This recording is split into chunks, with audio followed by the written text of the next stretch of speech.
दोस्तों, prime minister Modi अपने 5 देशों की यात्रा के दौरान नॉर्वे में थे और वहां के प्रधानमंत्री के साथ एक जॉइंट प्रेस ब्रीफिंग देकर हॉल से बाहर निकल रहे थे। ठीक उसी टाइम वहां की एक न्यूज़पेपर की एक महिला पत्रकार हेले लिंग ने उन्हें रोकते हुए जोर से चिल्लाकर एक सवाल पूछा। Prime Minister Modi, why don't you take some questions from the freest press in the world? मतलब मैडम का कहना था कि आप दुनिया की इंडिपेंडेंट प्रेस से कुछ सवाल क्यों नहीं लेते। प्राइम मिनिस्टर मोदी और नॉर्वे के प्रधानमंत्री दोनों ही बिना कोई जवाब दिए वहां से आगे बढ़ गए। Prime Minister Modi, why don't you take some questions from the freest press in the world? अब इसी के बाद से देश में नया बवाल खड़ा हो गया। देश के विपक्ष को नया मुद्दा मिल गया और देश की मीडिया को एक सवाल जिसकी बाल की खाल निकाल कर वो अगले हफ्ते तक एक बढ़िया टीआरपी निकाल सकते हैं। लेकिन दोस्तों, सवाल ये है कि सोशल मीडिया पर कुछ ऐसे भी लोग हैं जो उस पत्रकार को बहुत ज्यादा सपोर्ट कर रहे हैं और उससे सॉरी बोल रहे हैं। क्यों, यही वीडियो में बात करेंगे। वहीं देश के विपक्ष खासकर राहुल गांधी ने इसके बाद फिर से अपने कॉम्प्रोमाइज्ड प्राइम मिनिस्टर वाली बात को अंडरलाइन करना शुरू कर दिया है। आइए इस पूरे मैटर पे बात करते हैं। A Norwegian journalist decided that the most important thing she could do was shout at the Prime Minister. Helle Ling, rather, a woman who claims to be a journalist in Norway, has put out this tweet in which she seems to be heckling the Indian Prime Minister when he exits the stage after delivering the joint statement with the Norwegian head of state. Press briefing by India's Ministry of External Affairs turned unexpectedly heated after a sharp question from a Norwegian journalist, Helle Ling. अब दोस्तों, घटना क्या है इसके बारे में तो हमने आपको बता दिया, लेकिन उसके बाद क्या क्या हुआ ये भी बहुत इंटरेस्टिंग है। पत्रकार हेले लिंग ने इस घटना का वीडियो सोशल मीडिया पर शेयर किया। उन्होंने अपनी पोस्ट में वर्ल्ड प्रेस फ्रीडम इंडेक्स का हवाला देते हुए लिखा कि नॉर्वे इस इंडेक्स में नंबर 1 है, जबकि भारत की रैंकिंग काफी नीचे। उन्होंने लॉजिक दिया कि जब उनके देश के नेता किसी अन्य देश के साथ पॉलिटिकल रिलेशंस बढ़ा रहे हैं तो वहां के नेताओं से सवाल पूछना पत्रकारों की जिम्मेदारी है। अब इन गोरी मेम ने अपनी बात तो रख दी, लेकिन सवाल यह है कि आखिर उनके इस पोस्ट में प्रोपेगेंडा की मिलावट क्यों आ रही है, इसकी बू क्यों आ रही है।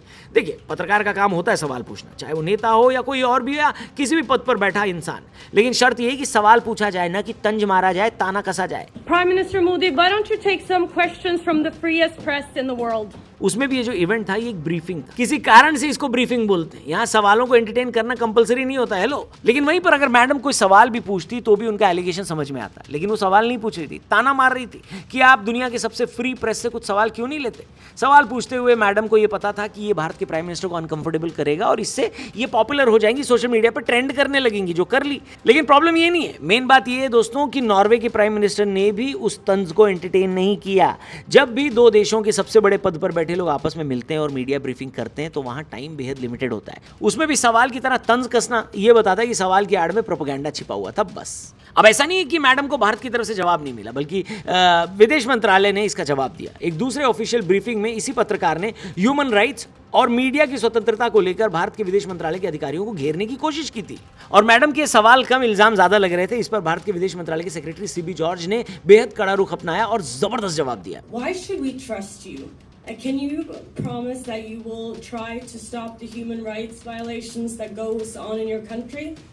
And also, will the Prime Minister start taking critical questions from the Indian press at some point in the future? Breaking news coming every day in the evening. At least 200 TV channels in Delhi alone, in English language, in Hindi language, and multiple languages.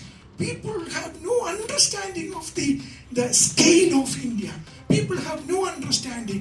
They read, one or two news reports published by some godforsaken, ignorant NGOs and then come and ask questions. Don't worry about it. We are proud to be a democracy. We are a democracy. देखा आपने दोस्तों, कोई भी इंसान जिसके पास common sense है वो इस बातचीत को देखकर ये तो समझ में आ जाएगा कि ये सवाल कम, इल्जाम ज़्यादा लग रहा है और भारत को घेरने की कोशिश ज़्यादा लग रही है, जिससे एटलीस्ट भारत में तो ट्रेंड हुआ जा सके हैं। खैर, मैडम ट्रेंड हो भी गई। हमारे देश के कई सारे so called social media activist इस बात को सोशल मीडिया पर फैला रहे हैं कि हमें इन मैडम को सॉरी बोलना चाहिए कि हमारे पीएम ने उनको जवाब नहीं दिया। कुछ भी मतलब यार, गोरी चमड़ी से रिकॉग्निशन पाने की ये भूख अभी भी समझ नहीं आती। एक पत्रकार वहां अपना काम कर रहा था, एक स्टेट के लीडर ने उसको जवाब देना ठीक नहीं समझा। वो लीडर जिसको विदेश नीतियों का आपसे और मुझसे ज्यादा आइडिया है, क्योंकि वो उसी ऑफिस को संभाल रहा है भाई साहब। लेकिन सोशल मीडिया के चौधरी इस बात को कहां समझते हैं। वहीं प्राइम मिनिस्टर मोदी की पॉलिटिकल आइडियोलॉजी से अगर आप सहमत हो या ना हो, लेकिन एक बात तो सच है कि वो देश के प्रधानमंत्री हैं, उनको देश के ही लोगों ने चुना है। और इसे मोदी की बात नहीं है, ये देश की बात है। इनफैक्ट इस आर्टिकल को देखिए, आपको समझ में आ जाएगा कि मैं क्या कहना चाह रहा हूं। ये फोटो देखिए आप, इसको देखकर आप बताइए कि क्या इसमें देश के लिए रेसिज्म नहीं दिखता। हम चांद पर पहुंच गए, लेकिन दुनिया के ये देश आज भी हमको सांप सपेरों वाला देश मानते हैं। लेकिन हमारे देश के कुछ सो कॉल्ड यूट्यूबर लोग अपने विदेशी पापा को ही अपना बाप बनाने पे तुले हुए हैं। नहीं, वहीं एक सवाल इस देश की मीडिया से भी है। आज भी भारतीय मीडिया का एक बड़ा हिस्सा अमेरिका और यूरोप की मीडिया जैसे द न्यूयॉर्क टाइम्स और द गार्जियन को अपने से बहुत बड़ा समझता है। हम उनकी हर बात को बहुत ज़्यादा अहमियत देते हैं, इंपॉर्टेंस देते हैं, जैसे वो कोई महाराजा और हम उनकी प्रजा। जबकि हमारे यहाँ की एक नॉर्मल अखबार की रीडरशिप भी ये वेस्टर्न मीडिया की इन अखबारों से ज़्यादा होगी। भारत के अखबार और न्यूज़ चैनल पश्चिमी मीडिया के आर्टिकल्स और विचारों को अपने यहाँ एडिटोरियल से छापते हैं। विदेशी मीडिया, विदेशी नेताओं या मीडिया की एक छोटी सी बात भी भारत में बड़ी खबर बन जाती है। क्यों भाई? इसके ठीक उल्टा उनके यहाँ की मीडिया हमारे यहाँ की चीज़ों को कितना छापती है, कितनी जगह देती है बताइए। विदेशी मीडिया इंडियन एनालिस्ट को अपने यहाँ अमेरिका या ब्रिटेन की इंटरनल समस्याओं जैसे उनकी डिपोर्टेशन पॉलिसी या फॉरेन पॉलिसी की गलतियों पर लिखने का मौका ही नहीं देती। क्या बात कर रहे हैं? विदेशी मीडिया इंडियन जर्नलिस्ट को वहां पर तभी केवल लिखने को कहता है जब वो लोग भारत की कमियों के बारे में, यहाँ की माइनॉरिटीज के ऊपर सो कॉल्ड हो रहे अत्याचार के बारे में या मीडिया की आज़ादी के बारे में बात करते हो। तो क्यों? क्योंकि भैया इसमें भारत की बुराई दिखती है, इससे भारत छोटा दिखता है पूरे वर्ल्ड में, नहीं, इसलिए उनको लिखने को कहते हैं। लेकिन अगर आप यहाँ की कोई पॉजिटिव चीज़ लिखोगे तो वो अलाउ नहीं करते भाई लोगों। पश्चिमी मीडिया भारत सरकार और यहाँ के समाज की खुलकर आलोचना करता है, लेकिन हमारे थॉट्स और ओपिनियंस की उनके देश में कोई कीमत नहीं है। अब बताइए, तो साला बहुत नीच आदमी रहे। अब देश के विपक्ष पे आते हैं। राहुल गांधी और कांग्रेस के अन्य नेताओं ने इस वीडियो को शेयर करते हुए पीएम मोदी पर निशाना साधा और आरोप लगाया कि प्रधानमंत्री इंटरनेशनल स्टेज पर पत्रकारों के सीधे और अनकंफर्टेबल करने वाले सवालों का सामना करने से बचते हैं। Rahul Gandhi says, and I quote, "When there is nothing to hide, there is nothing to fear." What happens to India's image when the world sees a compromised prime minister panic and run away from a few questions? और इसके बाद उन्हीं पत्रकार madam ने राहुल गांधी के phone interview की बात भी बोल दी। जाहिर सी बात है, जो अटेंशन मैडम को चाहिए था वो उनको मिल गया। इसके बाद बीजेपी के ही नेताओं ने विपक्ष के आरोपों को खारिज किया। उन्होंने कहा है कि एक डिप्लोमेटिक प्रोटोकॉल था जिसमें प्रेस ब्रीफिंग के बाद सवाल जवाब का सेशन तय ही नहीं था। उन्होंने ध्यान दिलाया कि नॉर्वे के प्रधानमंत्री ने भी किसी सवाल का जवाब नहीं दिया था, इसलिए विपक्ष इस नॉर्मल सी घटना पर राजनीति कर रहा है। After Rahul Gandhi attacks Prime Minister over foreign trips, the BJP has hit back. BJP's big allegation against Rahul Gandhi. In fact कल एक बहुत ही इंटरेस्टिंग वीडियो वायरल हुई जहां पर नॉर्वे के प्राइम मिनिस्टर से जब ये बोला गया कि भैया आप ही के जर्नलिस्ट और आप ही की मीडिया भारत पर सवाल उठा रही है, भारत के कल्चर पे सवाल उठा रही है, भारत के डेमोक्रेटिक वैल्यूज पे सवाल उठा रही है, तो वहां के प्राइम मिनिस्टर ने खुद कहा कि नहीं भाई, भारत ऐसा नहीं है, भारत एक महान देश है। सुनिए आप। Jo, det vil jeg si, helt åpenbart.